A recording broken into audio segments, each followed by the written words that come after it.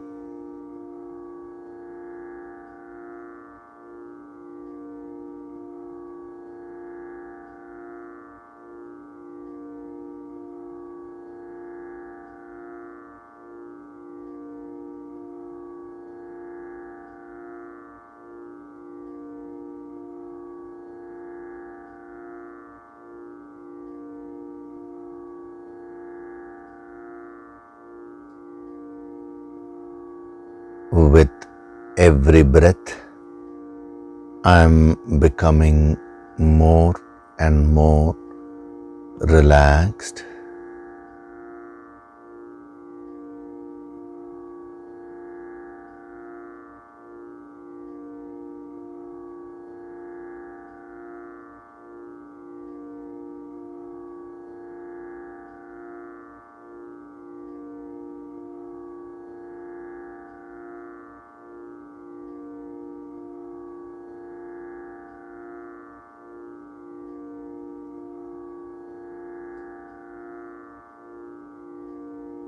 Feel the divine vibrations.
With every breath, I am going deeper and deeper into myself.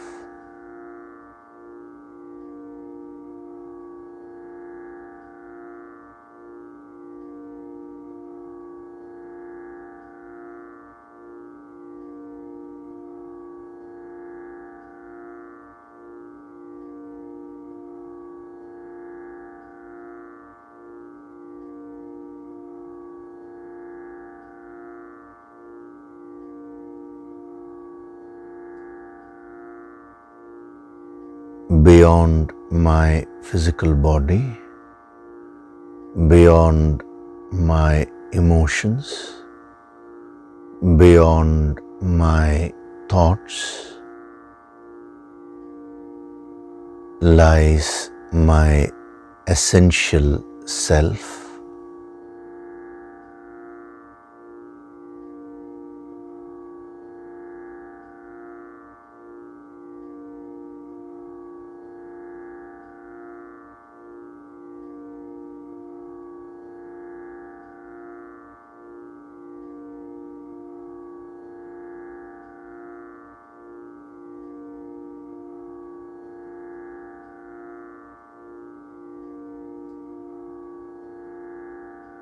My higher self is infinite and divine.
From this moment onwards,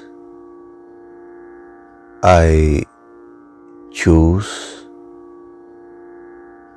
to focus on the giving aspect in my life.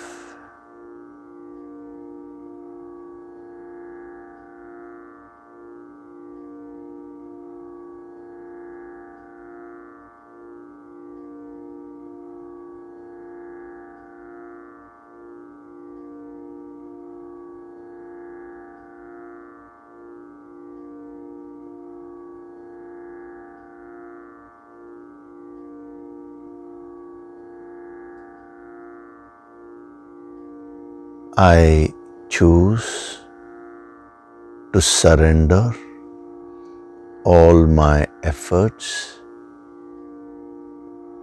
to the higher Shakti.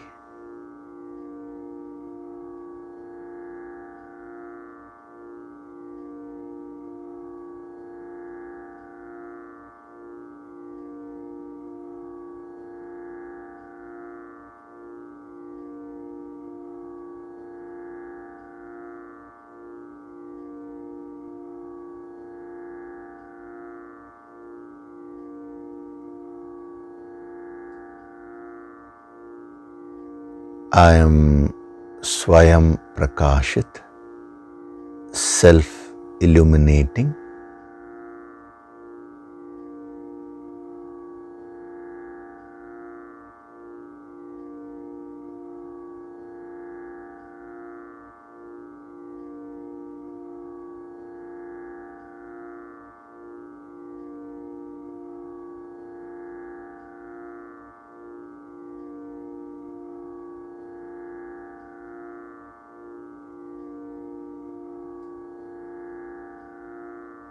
Offer your gratitude to God Supreme.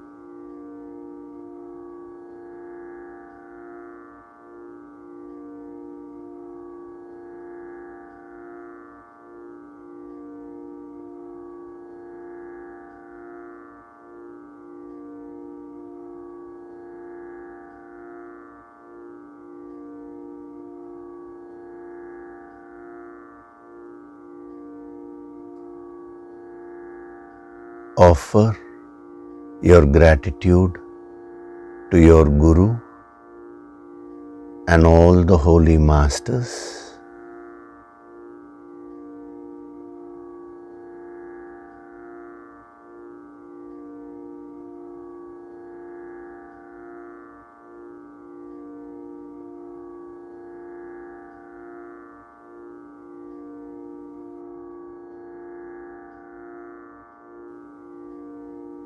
Wriggle your fingers, your toes, open and close your palms a few times. Rub your palms together to create a warmth.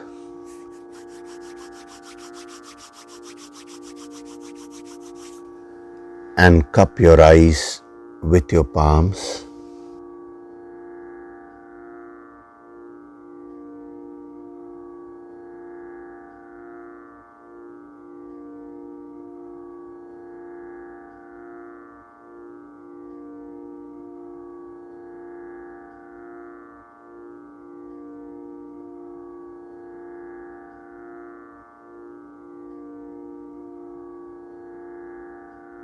Gently rub your eyes, your cheeks, forehead, the top of your head, the back of your head, your neck, and slowly open your eyes.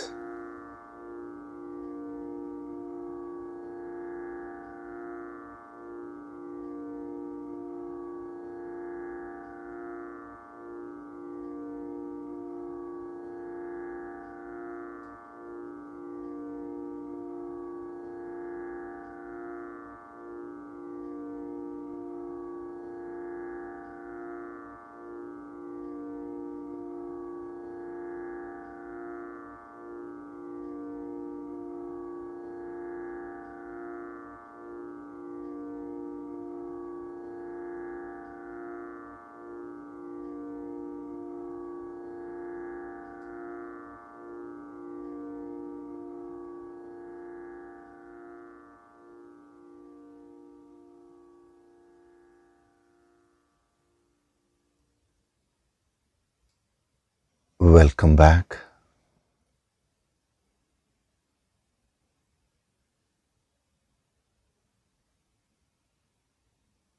So today some very crucial points have been given.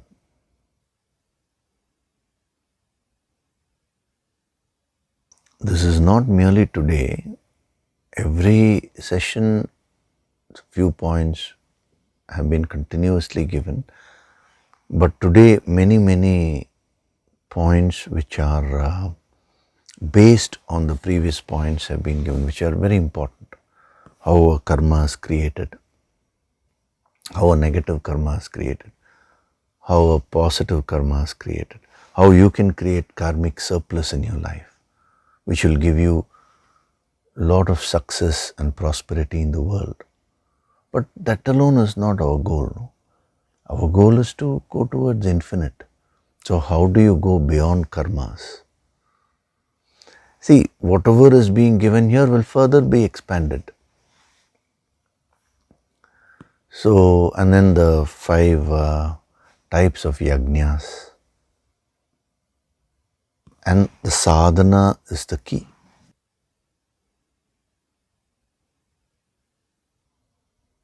So, if you do your sadhana properly, all these benefits you will get. Choice is yours. Okay? So, I'll see you in the next session. Thank you very much. Hari Om.